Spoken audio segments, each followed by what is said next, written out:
It is the morning of November 8th, 1887, and a man is dying in a rented room above a general store in Glenwood Springs, Colorado. The air smells of sulfur. The hot mineral springs down in the canyon send their vapor drifting up through the town, curling under door frames and through cracked windows, and the man in the bed has not spoken in 24 hours. His name is John Henry Holliday. The world knows him as Doc. He is 36 years old. He weighs barely 100 pounds. His lungs, rotted by the tuberculosis that has chased him across half the continent, cannot pull enough air to form words. His friends, gamblers, drifters, men who knew him when he could still stand at a card table, have already passed a hat around to pay for his burial. The most famous gunfighter in the American West is about to be buried as a pauper. In the last 57 days of his life, Doc Holliday got out of bed exactly twice. 57 days. 2 times on his feet. That is not a slow decline. That is a man being erased from the inside out. That afternoon, according to the local newspaper, Doc Holliday was buried on a hillside overlooking the town, a place called Linwood Cemetery. The paper recorded it. Friends witnessed it. Case closed. Except for one problem. More than a century later, there are serious reasons to believe that Coffin is empty. The Doc Holliday's body is not in Glenwood Springs at all, but in a secret, unmarked grave 1,500 miles away, in the Georgia town where he was born. And if that is true, then someone dug him up. Someone arranged to move the body of the most notorious gunslinger of his era across the entire country and rebury him at midnight, in a ceremony attended by exactly 5 people. The question is who did it, and why. By the end of this video, you will know every piece of evidence on both sides, and you will understand why, after 137 years, this mystery still has no definitive answer. If you are the kind of person who loves the untold stories behind history's biggest legends, go ahead and hit that subscribe button. We dig into stories like this every week. Now, let me take you back to the beginning, back to Griffin, Georgia, back to where Doc Holliday's story started and where it might have ended. John Henry Holliday was born on August 14th, 1851, in Griffin, Georgia, into a family that had everything the antebellum South valued: land, money, reputation, and a father who had fought in 2 wars. Major Henry Holliday, Mexican-American war veteran, Confederate officer, wealthy planter, ran a household built on discipline and appearances. The Hollidays were not the kind of people whose names ended up in wanted posters. That is precisely what makes Doc's life so strange. Doc was educated, classically educated. He studied at the Valdosta Institute, then went north to the Pennsylvania College of Dental Surgery, graduating in 1872. At 20 years old, he set up practice in Atlanta. A young Southern dentist from a good family with a degree and a future. If the story had stopped there, nobody would remember his name. But the story did not stop there.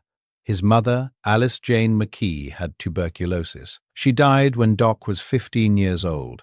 He had nursed her through the worst of it, a boy sitting at his mother's bedside, breathing the same air, holding her hand through the coughing fits that would eventually kill her. And that is almost certainly how he contracted the disease that would define and destroy his life. The woman who gave him life also gave him the thing that would take it away. He was diagnosed in his early 20s. His Atlanta doctors gave him months, maybe a year. But here is the thing nobody talks about. Doc Holliday did not die in a gunfight. He did not die with his boots on. The most dangerous man in Tombstone died in a rented room, too weak to lift his own head, drowning in his own lungs. And the disease that killed him, he caught it from his mother when he was a child. So Doc went west, not for adventure, not for gold, for air. Dry air. The doctors told him the arid climate might buy him time, and so the refined young dentist from Georgia packed what he had and headed for the frontier. He landed in Dallas, then Dodge City, then Tombstone. Along the way, the dentist became a gambler. The gambler became a drinker. The drinker became a gunfighter. And the gunfighter became a legend. But legends do not die well. By the mid-1880s, Doc was a wreck. The tuberculosis was winning, the drinking was worse, the gun-fighting days were behind him.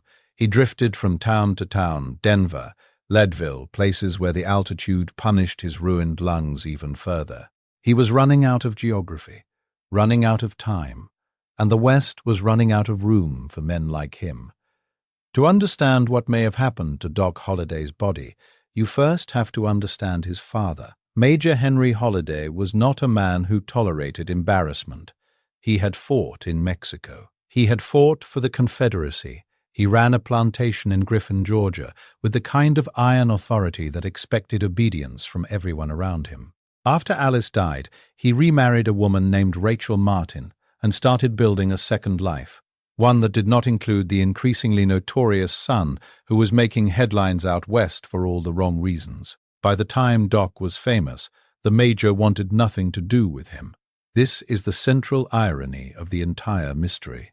The father who distanced himself from his son in life may be the one who brought him home in death, the strict Confederate patriarch who wanted to protect the family name from the shame of a gambling, gun-fighting outlaw son. That same man, according to family law, went to extraordinary lengths to recover his boy's body from a pauper's grave in Colorado and bring it back to Georgia soil. There was one other person who might have cared about where Doc Holliday was buried, Mary Catherine Horany. The world knew her as Big Nose Kate. She was Hungarian-born, fierce, unpredictable, and she had been Doc's common-law wife for the better part of a decade. In 1878, she had broken him out of a jail cell in Fort Griffin, Texas, by setting a building on fire as a distraction. That is the kind of woman she was. But by 1887, Kate and Doc had been apart for years. She was not in Glenwood Springs when he died. She was nowhere near Colorado. Kate Elder would outlive Doc Holliday by 53 years. 53 years. She outlived him long enough to see the automobile, the airplane, and the beginning of World War II. She died in 1940 in an Arizona nursing home at the age of 90. She never publicly discussed his burial. She never visited Linwood Cemetery. She never claimed to know where his body was. Whether that silence was grief, indifference, or ignorance, no one has ever been able to determine. Sometime in late 1887, the exact date unknown, the exact circumstances unrecorded, word reached Georgia that Doc Holliday was dead. The news traveled by telegraph, then by word of mouth, and eventually it reached Major Henry Holliday. His son, the one who had disgraced the family name across a dozen territories, was lying in a pauper's grave on a hillside in Colorado. A wooden marker, no proper headstone, a burial paid for by gamblers passing a hat. For a man like the Major, this would have been intolerable, but not for the reasons you might expect. It was not grief, or at least not grief alone. Doc Holliday was becoming famous. Dime novels were already circulating.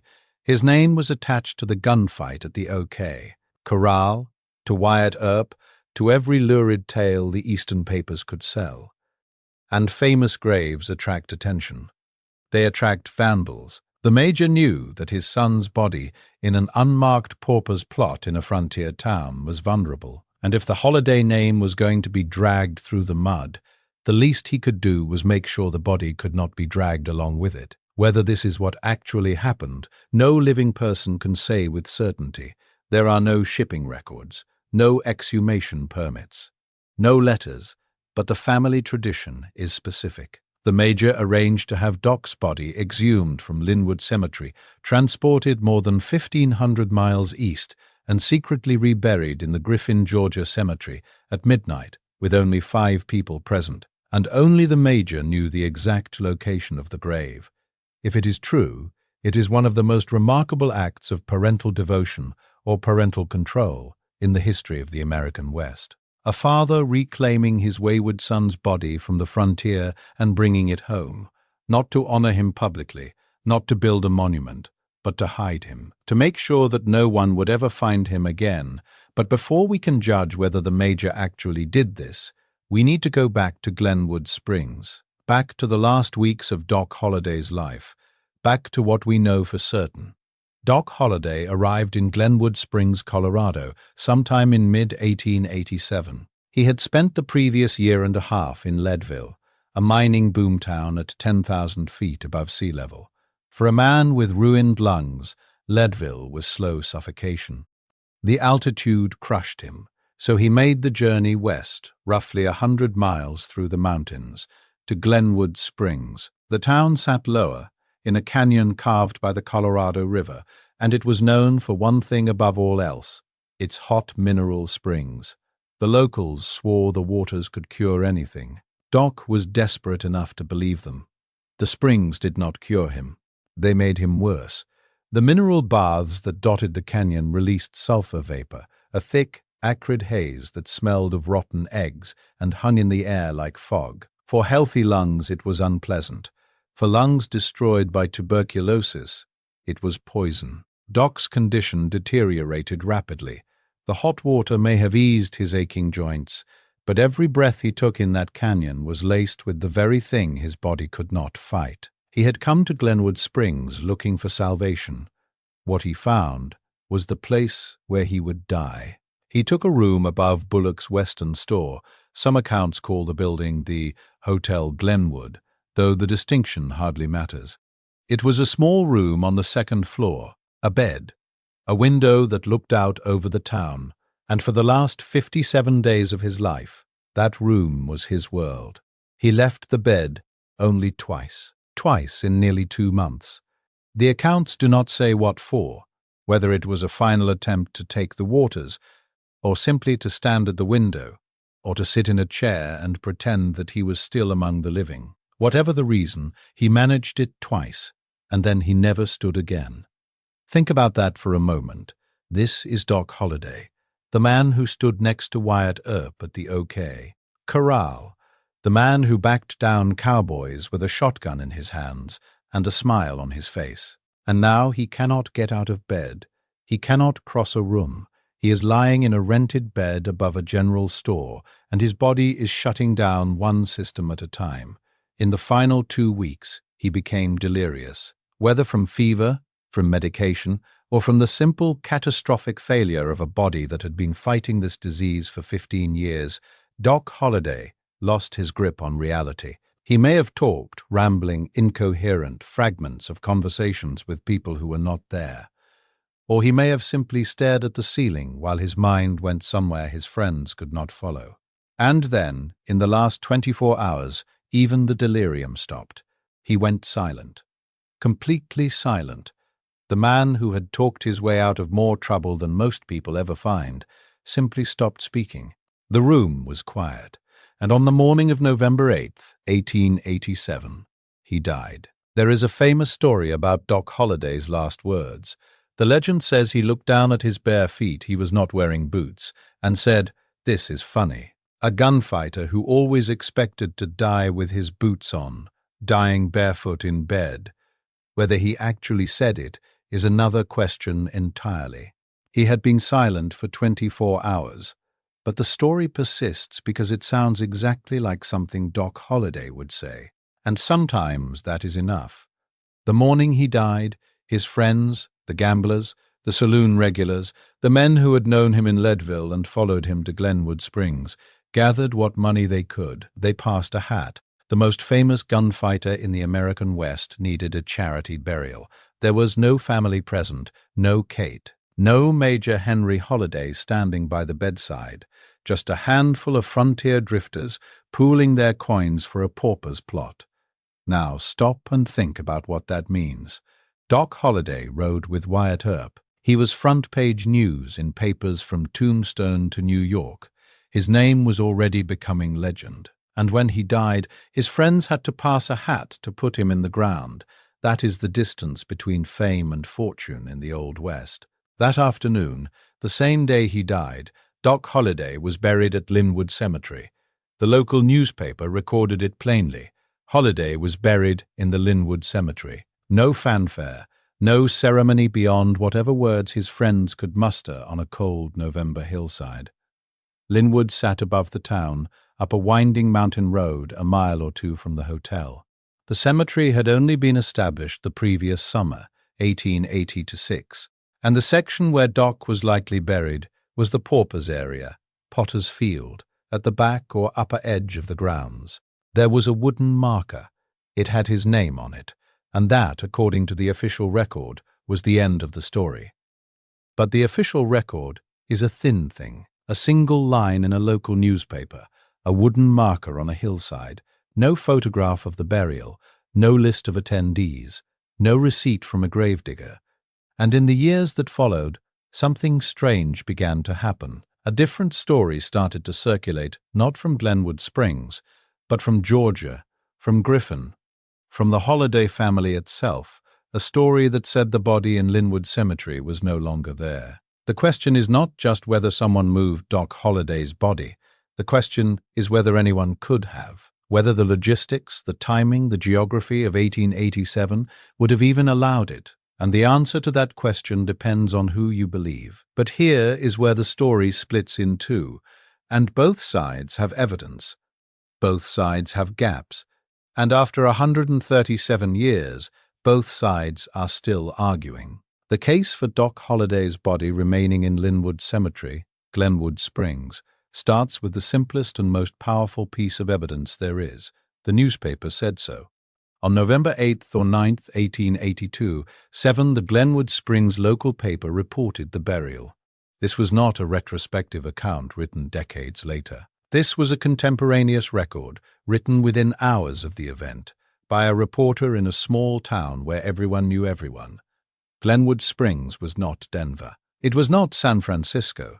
A burial of someone as notable as Doc Holliday would not have gone unnoticed or been misreported. The paper said he was buried at Linwood. The simplest explanation is that he was. For years, one of the most popular arguments against the Linwood burial was the frozen ground theory. The claim goes like this: November in the Colorado mountains is too cold. The ground would have been frozen solid. There is no way a grave could have been dug on that hillside in early November. The cemetery was too remote, the road too steep, the conditions too harsh. Bob Bose Bell, the Arizona-based Old West author, has speculated along these lines that the logistical difficulties of burying someone at Linwood in November made it implausible, and this is the detail that changes everything. Because the frozen ground theory has a fatal flaw, and it is right there in the cemetery records. Historian Gary Roberts found the answer buried in the same records that everyone else had overlooked. There were other burials at Linwood Cemetery that same week. One on November 7th, the day before Doc died. Another on November 9th, the day after. The ground was not frozen. The road was passable. The cemetery was operational. If two other bodies were buried at Linwood on the days immediately flanking Doc's death, then the argument that his burial there was physically impossible collapses entirely. The cemetery had been established in the summer of 1886. It was barely a year old. It was functioning, and the evidence shows that it was functioning the exact week Doc Holliday died. So the case for Linwood is straightforward. A contemporary newspaper report, a functioning cemetery with provable burials in the same time frame, a group of friends who funded the burial and witnessed it, a wooden grave marker that existed long enough to be vandalized and eventually preserved on the floor of Bullock's store. There is no record of an exhumation, no shipping manifest, no transport documentation of any kind. By the standards of historical evidence, Linwood is the answer. The body was buried there on the afternoon of November 8, 1887, and it stayed there, case closed. Except that the Holliday family in Georgia has been telling a very different story for more than a century, and their version is not the kind of vague, second-hand rumor that historians dismiss easily. It is specific. It has details, and it has one piece of circumstantial evidence that no one has been able to explain away. Now listen to how the family tells it, because this is not some crackpot conspiracy. This is an oral tradition passed down through multiple generations of a prominent Georgia family, and the details are unnervingly specific. The family tradition, as passed down through generations of Hollidays and their associates in Griffin, Georgia, goes like this. After Doc's death, Major Henry Holliday, the father who had distanced himself from his son for years, arranged to have the body exhumed from Linwood Cemetery and shipped back to Georgia. The journey would have covered more than 1,500 miles, by wagon to the nearest rail line, then by train across the Great Plains and the South, all the way to Griffin, a small town south of Atlanta. The body arrived, and the major organized a secret burial in the Griffin Cemetery, in what some historians believe was the Stonewall Jackson Confederate Cemetery subsection. Let me put that distance in perspective for you. 1,500 miles in 1887, no interstate highways, no refrigerated transport. A body that had already been buried once, now being dug up and moved across the width of the entire country. Either this is the most elaborate act of fatherly devotion in Old West history, or it never happened. The family account is specific about the reburial. It happened at midnight. Only 5 people were present, and only Major Henry Holliday knew the exact location of the grave. The oral tradition, as recorded by researchers who interviewed family descendants, states it plainly. Doc's dad had his body brought back from Glenwood Springs and had him secretly buried in the Griffin, Georgia cemetery. Only 5 people were present at the midnight burial, and only Doc's dad knew exactly where. The sweet trees under which he was laid have long since disappeared. A midnight burial, 5 witnesses sworn to secrecy.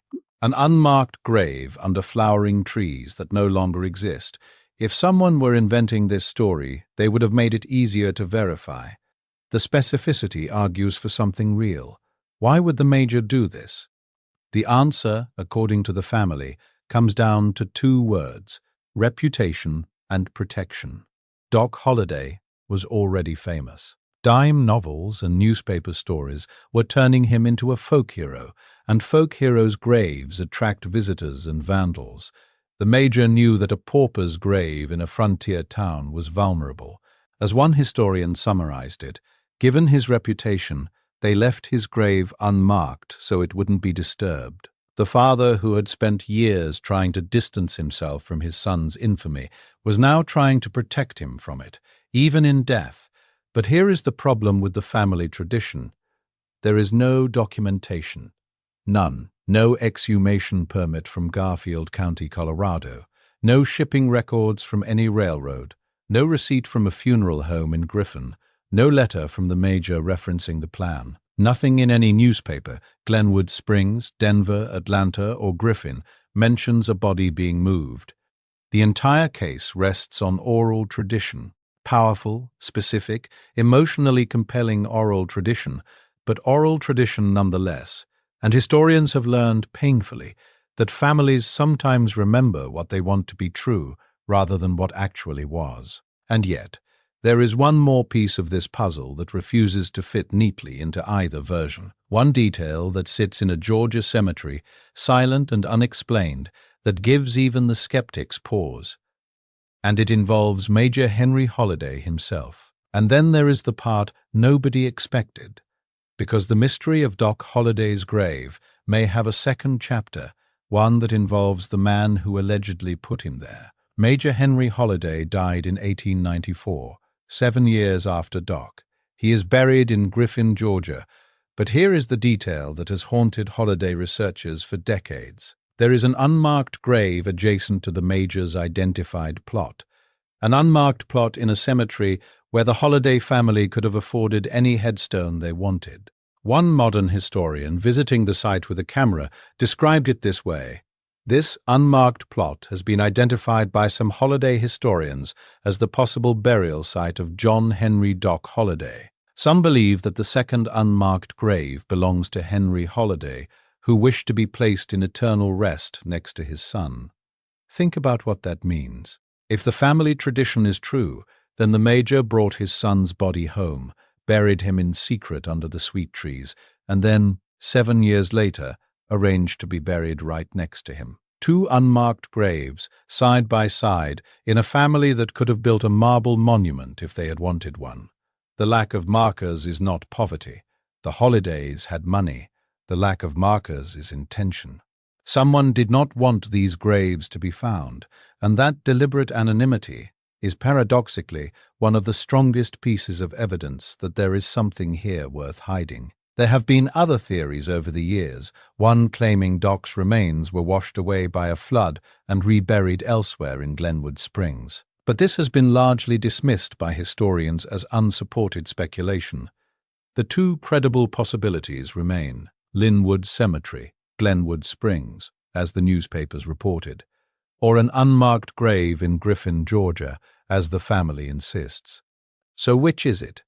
A pauper's grave on a Colorado hillside, where the wooden marker was stolen by souvenir hunters and the current headstone sits behind iron bars, or a secret plot in Georgia red clay, under trees that have long since been cut down, next to a father who may have spent his final years keeping a promise to a son he barely acknowledged in life.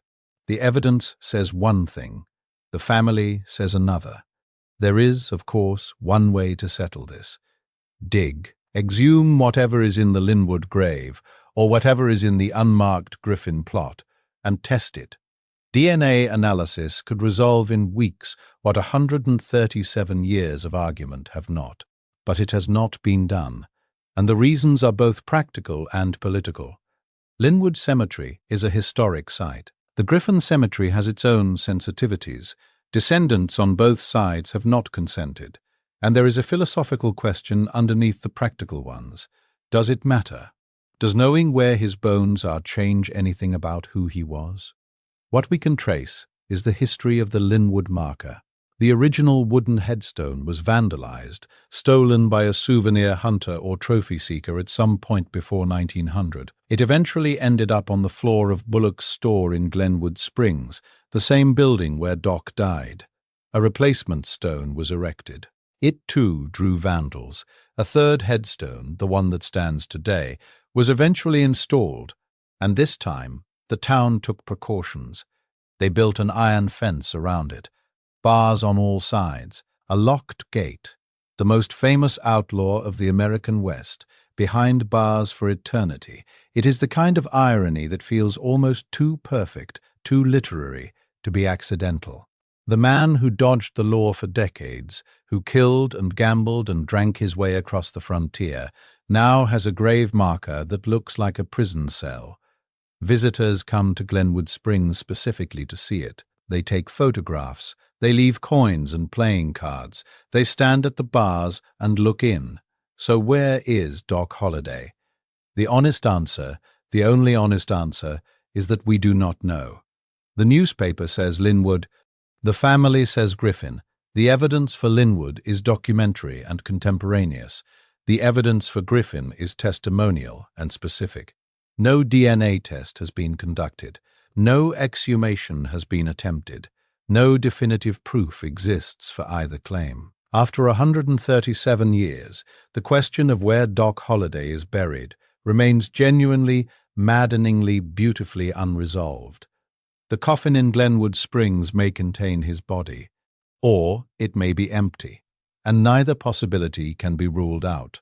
And if the Major did bring his son home, if that midnight burial under the sweet trees actually happened, then the motive is not difficult to understand. He was a father, a proud, stubborn, complicated father who had spent years distancing himself from a son who had become everything he feared. But when that son died broke and alone in a frontier hotel room, buried in a pauper's grave paid for by gamblers, something in the Major broke too. He could not save his son in life, but he could bring him home in death, and he could make sure that no one ever disturbed him again. The reason this mystery endures is not because the evidence is evenly matched. It is not. The documentary record favors Linwood, but the oral tradition is too specific, too detailed, and too consistent across generations to be dismissed as family mythology. And the adjacent unmarked graves in Griffin are a physical fact that demands explanation. The truth is that settling this would require digging, literally, and no one with the authority to authorize an excavation has been willing to do so. The dead have their own politics, and Doc Holliday, who spent his life stirring up trouble, continues to stir it up from wherever he lies. What is beyond dispute is how he died. Not in glory, not in a blaze of gunfire, not with his boots on.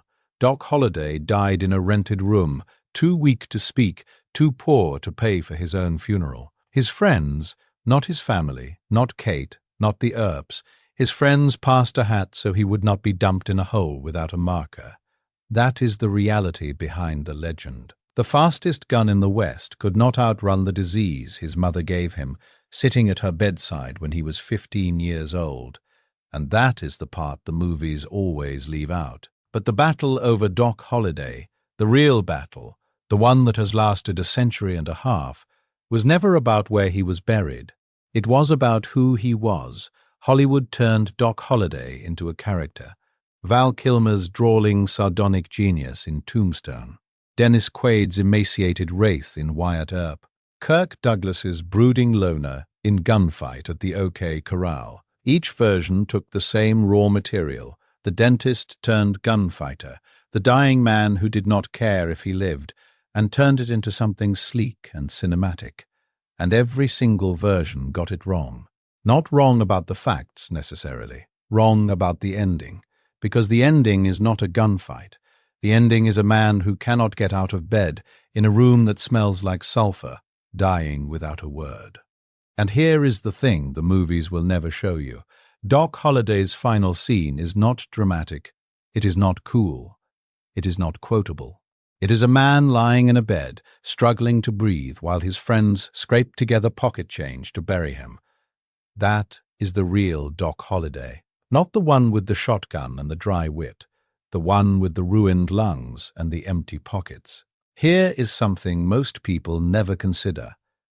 Doc Holliday became a gunfighter because of his dental practice, or rather, because his dental practice became impossible. In the 1870s, dentistry meant leaning over patients at close range for extended periods. A dentist with tuberculosis, coughing, wheezing, potentially contagious, could not keep patients in the chair. Word spread, appointments dried up. The degree he had earned in Philadelphia became worthless.